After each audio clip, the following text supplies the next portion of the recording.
Fitness নিয়ে বোর্ডকে ভুল বার্তা। জয় শাহাদের রোষের মুখে কেএল রাহুল। প্রথম ম্যাচে চোট পেয়ে বেরিয়ে গিয়েছিলেন কেএল রাহুল।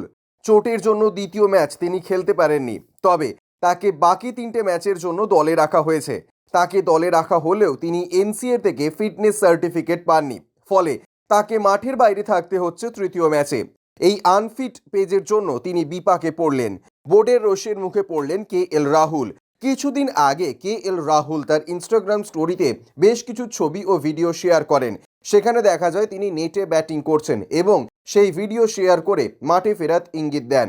এতেই অখুশি বিসিসিআই। তাদের পক্ষ থেকে রাহুলের এই স্টোরি দেখে মনে করা হচ্ছে তিনি তার ফিটনেস নিয়ে সমর্থকদের ভুল বার্তা দিচ্ছেন।